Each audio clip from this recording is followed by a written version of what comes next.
Meron pong katanungan dito sa FB Live mula po kay Alvaro G. Aurelius. Ang tanong po niya ay mula po sa Revelation 16:8-9.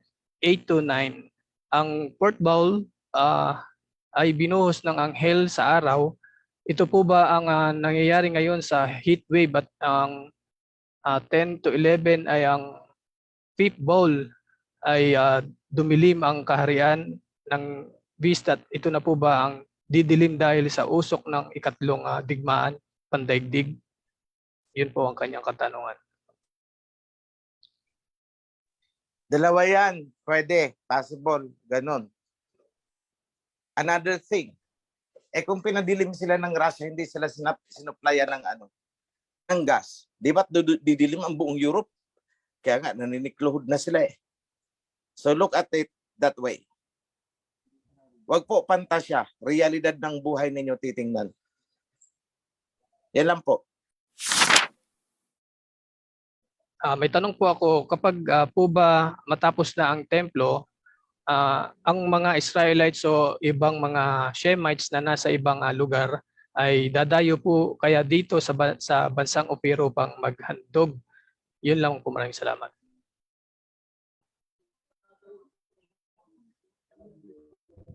Yun po ang kanyang Kung ano ang katanungan. nasusulat, yun ang mangyayari. Kung ano ang nasusulat, yun ang mangyayari.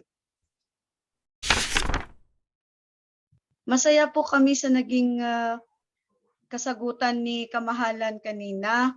At least naliwanagan kami ng husto. Kaya ko po kasi tinanong yun kasi natatakot akong magbabayad ng SSS, yung life insurances, ganyan. Kasi akala ko kasi hindi ko rin makiklaim lang araw, ganun. Yung sa PhilAm po kaya, yung PhilAm Life na insurance, kung po pwede po kayang maitanong kay Kamahalan kung safe po kaya yun kasi nagbabag down na po yung economy ng America since combination naman yun ng Philippine-American insurance. Safe po kaya yun kasi marami kaming nakakuha nun, Kamahalan. Okay, ganito yan. Yung mga ganyan, hindi ko masasagot sa inyo. Pero I will give you a rule. Gaya nga ng sinabi ninyo, yung mga company na yan ay hawak ng Amerika. Pag nag-bar down ang Amerika, hindi bar down yan. Ganun lang po kasi. Okay,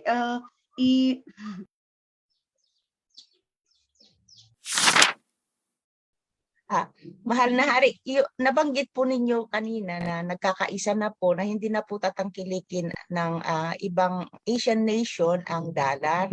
So, ibig pong sabihin, mahal na hari, maibabalik po yung dating trade ng trade po ng Shemite nation po na hindi na po ang galleon trade ang mamamayagpag po sa buong Asia po. Well, actually, matagal nang wala ang galleon trade kasi napalitan na nila yan ng mga bagong organization nila. But my answer is kung maibabalik yung dati na Silk Road, yes, we are working on that. We have the One Belt, One Road. That is the modern version of the ancient Silk Road. One and the same. That is the Silk Road of China. Meron niyang land by train from China across Russia, Pakistan hanggang doon sa may Caspian Sea. That was the ancient Silk Road. Yun din ang dinaanan ng, I believe, yun din ang dinaanan ng three wise men from the east. Ngayon, meron ding maritime Silk Road of which part din doon ang ating bansa. So the answer is yes. Actually, na-mention ko na yan sa aking isang video noon. Na-mention ko na yan na revival of the ancient Silk Road. Yan ang project ng Russia at China.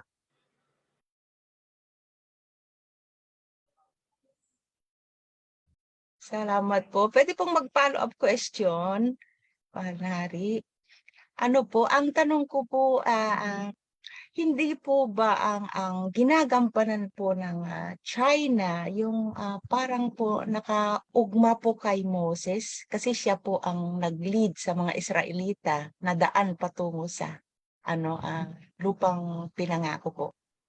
Yun lang. Hindi po nag-lead ang China ng anumang nauukol sa covenant. Wala silang papel doon na ginampanan. Oh. So China is not comparable to Moses. Oh, sige po. Marami pong salamat, mahal na hari.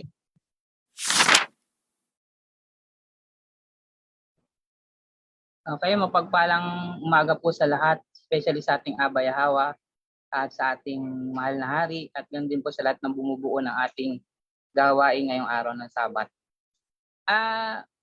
Ito po yung tanong ko kasi nung ako ay nasa sekta pa, nasa Babylonian pa, na medyo natatakot ako nung panahon na yun dahil tinuturo ng mga pastor na darating daw yung Great Tribulation at may lilitaw daw na anti-Messiah o anti-Christ. Ngayon, pag dumating daw yon, paghahabulin na daw yung mga anti-Christ ng serpent seed o ng 666 para tatakan. At wala naman pong ibang lumabas na anti-Christ sa panahon ngayon kundi tayo. Makatotohanan po ba ito o hindi? At meron po akong follow-up na tanong. Teka lang bro, sa follow-up, sagutin ko na kasi mahaba yung unang tanong mo. Sino ba ang Antichrist ngayon? Tayo ba? Yes, tayo. Antichrist tayo, technically. Opo. Laban tayo kay Kristo nila. Yes, Opo. technically, hindi ko tinatanggi. Ako ang numero 1 Antikristo sa buong mundo. Sapagkat ako ay pro-Messiah. Sila mga anti-Messiah sila, kaya puro sila Kristo. Sila ang mga anti-Messiah. Anong totoo? Kristo o Messiah? Walang Kristo sa totoong Bible. So sila ang mga anti-Messiah na lumitaw. Ipinasok nila ang pangalan ni Kristo dyan sa Bible. So ako ay antikristo. Numero 1, ako ang number 1 na antikristo sa buong mundo. Sabihin ko na yan sa inyo. Sa inyong lahat. Kahit sinong makarinig, ako ay antikristo. Pero hindi ako anti-Messiah. Sila ay makakristo, pero mga anti-Messiah sila. Dahil ang mga hintil na pinanggalingan ng mga religion nila, ang pumatay sa totoong Messiah. Malinaw tayo dyan. Huwag puputulin ang salita ko. Ito po yung follow-up na question ko po. Pwede pa po ba? Sige bro. Ito po. Kasi nung magbuhat nung ako po ay naging operian na, napanood ko po yung mga video ng ating mahal na hari, yung tinig ng ating Abayahawa. Napag-aralan ko po doon na darating yung time na magtatayo sila ng third temple at maghahain sila. At paghain na yon, magkakaroon na ng galit ang ating Abayahawa at yung mga sumasamba sa kanila, yung iba magigising kasi sasabihin na nila na si Satan yung sinasamba nila. Ngayon, sa akin pong pananaw, sila rin po yung hahabulin ng serpent seed para ipasamba yung si Satan sa kanila. Sila na mga magigising doon sa sasabihin na ang sinasamba nila ay si Satan's na. Tama po ba yung aking pananaw? Mali. Po? Mali po. Mali ang pananaw mo. Kasi unang-una, nalilito ka sino sila at sino tayo. Diyan ka nalilito eh. At wala nang magsasabi sa kanila na tayo ay kay Satanas. Wala. Hindi ganon. Ang presentation, napakaganda ng packaging nila. Tayo ang tunay. Tayo ang mga banal. Ganon. Hindi nila sasabihin na si Satanas ang sinasamba natin. Hindi nila sasabihin yun. Na si Satanas ang sinasamba nila. Never. Hindi po mangyayari yun. Dahil ang style nila, banal-banalan. So ngayon, sino ang hahabulin? Eh, sino bang hinahabol ngayon sa tingin mo? Sino ang hinabol mula pa noong gumuho ang Jerusalem? Po.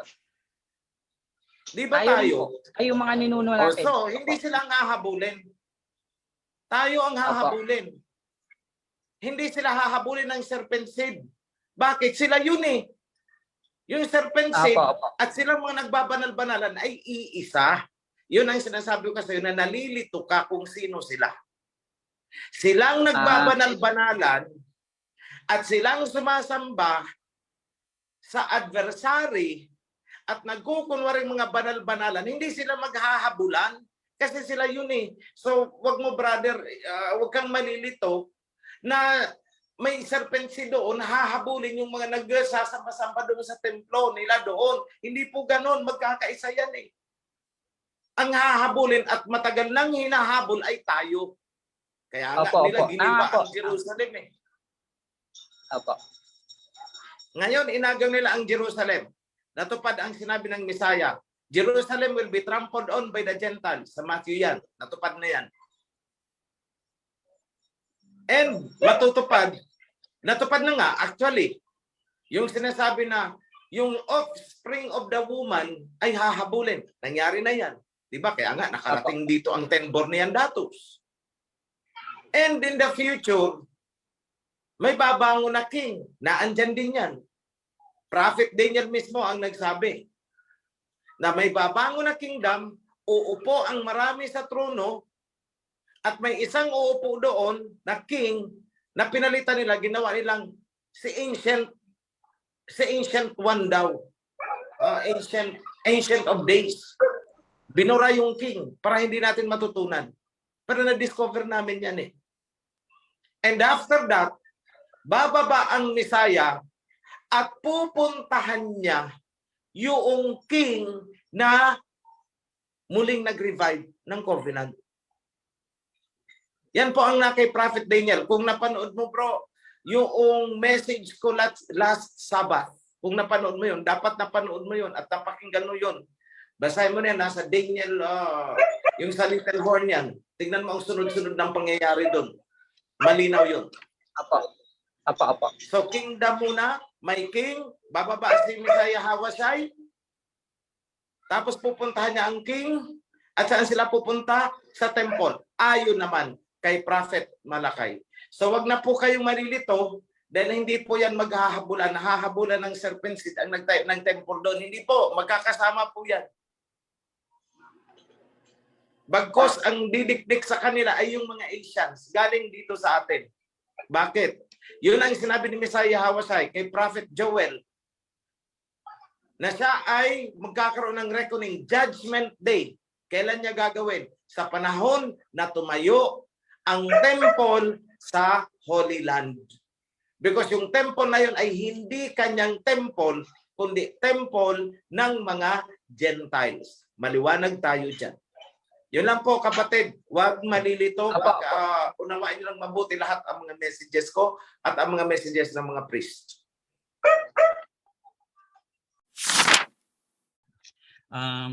Naalala ko po, ako po ay nagpabautismo sa tubig bilang pagtanggap sa covenant at sa banal na pangalan ng ating Ama. Naalala ko lang po nung panahon na binabautismohan po ang Misaya ni John the Baptist. Ang sabi ni John the Baptist, ako'y nagbabautismo sa tubig lamang, pero ang may susunod sa kanya at mas makapangyarihan pa. At ang iyon po ay ang bautismo sa apoy. Ang tanong ko po ay, ang pagpapabautismo, yung bautismo po ba ng apoy ay mangyayari po sa atin sa Mount Zion? Manari. Yung pang Okay. niya. Ang baptism by fire and by the spirit of the covenant ay matagal nang nangyayari. At yun ang sinimulan ni King Ahasuerus. Siya ang nag-reiterate ng covenant. At ang baptism by fire ay symbolic po. Hindi po yun yung iniisip natin na ang iba naglakad na sa apoy kasi baptism by fire daw. No. Ibig sabihin, after you have been baptized in the spirit of the covenant, dadaan ka ng purification. Dadaan ka ng refinery ayon kay Prophet Malachi. It's not actually the priesthood ang i-refine, but everyone na papasok sa covenant, pagdating mo sa covenant, you will be refined and refined and refined and refined hanggang sa lumutang ka ng pure in heart na tinatawag. Yan ang sinasabing baptism by fire and by spirit. Pinutol nila, spirit of the covenant ang tinutukoy. So nangyari po yan mula pa noong panahon ng Messiah. After John the Baptist, ang tinutukoy na darating ay si King Yahweh yun. Messiah siya noon. Ngayon, naglaylo. Namatay si Peter na pinaghabilinan dahil pinatay nila yan si Peter. O, sa mga hindi nakakaalam, sa Roma po, pinatay si Peter, ha? So, nawala. Pero, ano ang sabi? Hindi kailanman mapapabulaanan ang sinabi ni Messiah Hawashai. Kahit noong siya ay hindi pa nagkatawang tao. Sa Old Testament pa lang, sinabi niya, the throne of David will never be empty. Merong susuloy at merong susuloy dyan na sanga. At sumuloy na nga ang sanga. The kingdom is budding. Ipapanganak. So the woman is now in labor. Ayon sa Book of Revelation. At ang ipapanganak niya, isang sanggol na lalaki ay inaabangan ng dragon. Aling dragon yan? Yung dragon na may 7 heads. The 7 countries, the 7 kingdoms of Europe na nagparusa way back sa tribe of Judah after the fall of Jerusalem. Familiar kayo sa transatlantic slave trade. So, what will happen? Kapag naipanganak ang sanggol, ang sabi sa version ng mga Tiyanos ng Bible nila, kinuha daw ng ama yung sanggol at dinala sa langit. Ay wala na palang ginawa ang sanggol. Matapos silang dinala sa langit, paano tayo? Tapos ang woman daw ay binigyan ng 2 wings of an eagle. Mali po. Matapos makapanganak ang sanggol na gustong kainin at hinahabol ng dragon, ang sanggol na yon ay binigyan ng 2 pakpak ng eagle upang siya ay makalipad na hindi siya maaabot ng dragon. Kaya sa ngit-ngit ng dragon, ano ang ginawa niya? Binugahan niya ng napakaraming tubig. Anong tubig? Intriga. Para ano? Para pabagsakin ang sanggol na yon. Ngayon, ano ang ginawa naman ng mga tao? Ang mga tao diyan? Sino yan? Tayo sa kawan. Ano ang ginawa? Nilunok, nilamon ng lupa yung intriga na inilabas. So yung part na yan, hindi pa yan nagaganap. Subukan ninyo.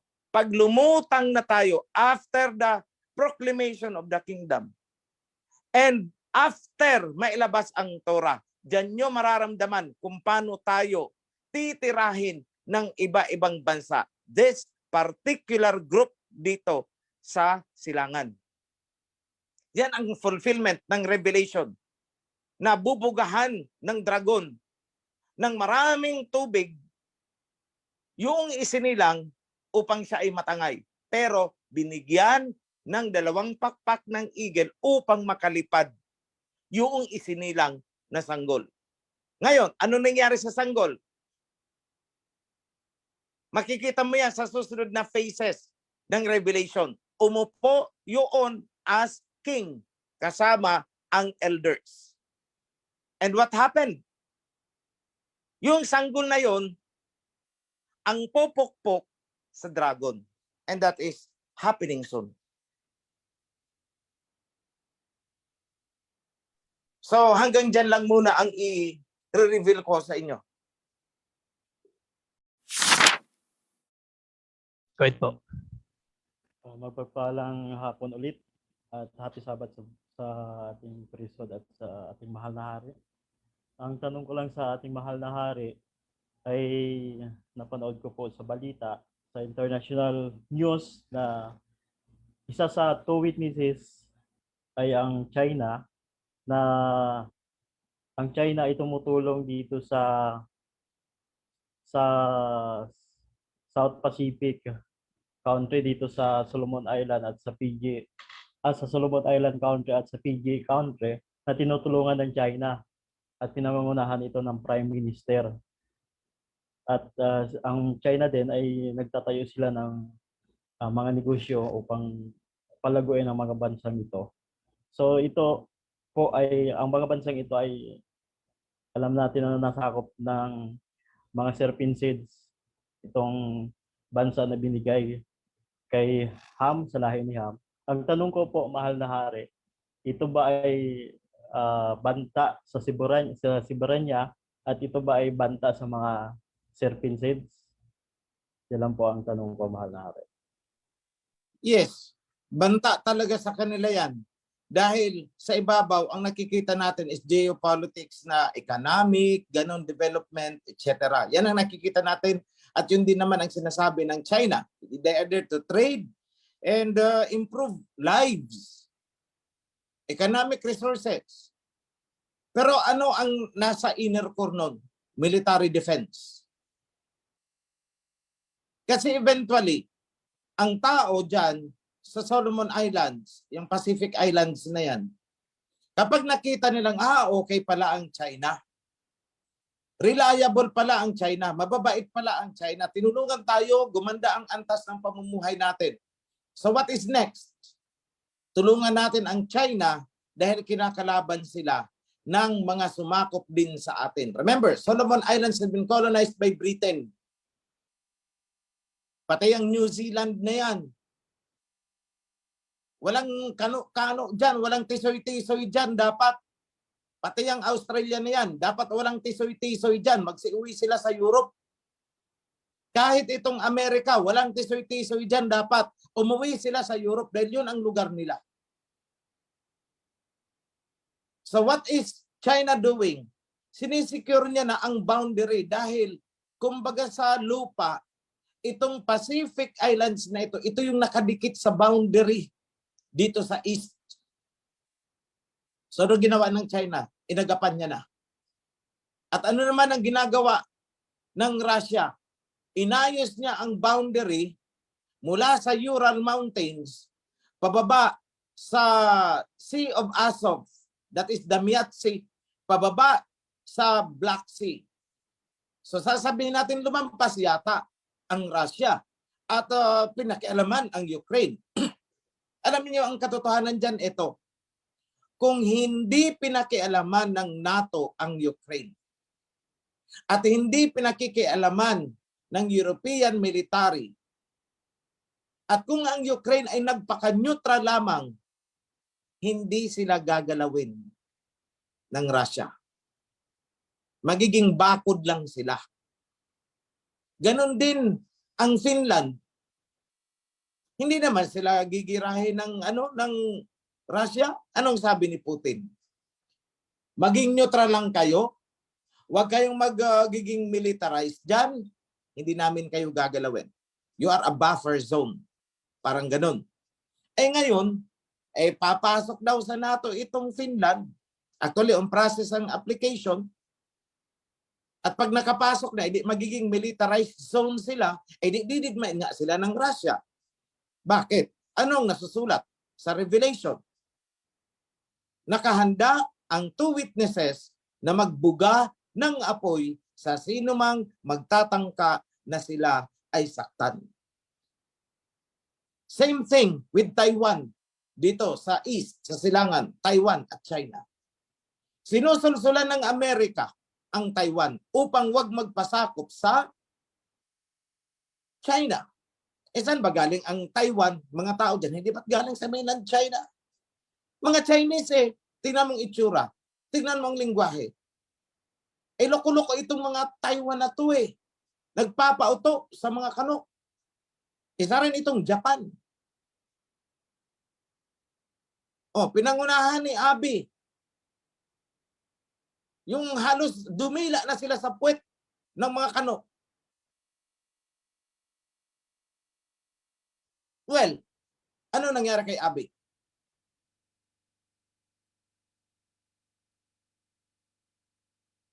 Parang Game of Kings and Queens lang yan sa Book of Kings.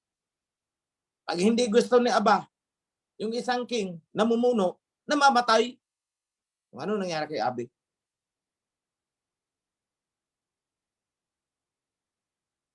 Because matagal ko nang sinasabi, ito ang problema ko sa Japan. Itong prime minister na ito, halos dumila sa puwet ng mga kano. Lumalakas ang loob ng Taiwan dahil sa Japan. At pareho silang kinokontrol ng mga kano-kano. And that is the biggest pain on my ass. And look what happened. Huwag nilang sina-challenge yung spiritual dimension. Because they are mere mortals. Anong ipanlalaban nila? Huwag nilang hamunin. So it's solved. 2 years ago, problema ko yung Japan na yan. Problema ko ang Taiwan na yan. But soon, Taiwan will fall.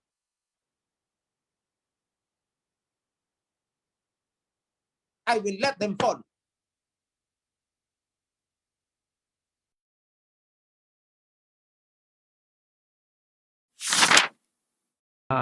Ang oras po natin ay ganap ng 1:36 na minuto ng hapon dito sa Ophir. At tayo po ay dadako na sa ating inspirational message mula sa ating mga priest. At unahin po natin ang ating kamahalan para sa inspirational message at sa blessings. Aming kamahalan. Salamat, inspirational message. Ang dami ko ng inspirasyon na naibigay. Kailangan na lang lunukin, pagmuni-munihan. Blessings, yes. Mga kapatid, raise your hand. Ang inyong mga raise your arms. Then, let me pronounce the blessings to all of you. Hindi ko na kayo iisa-isahin. From the Prime Minister down, kasama ang mga family. Lahat ng nagpapakahirap, alang-alang sa covenant. Let me bless you in the name of Abba Yahweh and King Yahawashi. Good health, prosperity, and all blessings, peace of mind, be yours. Yada, shalom, be blessed, mga kapatid.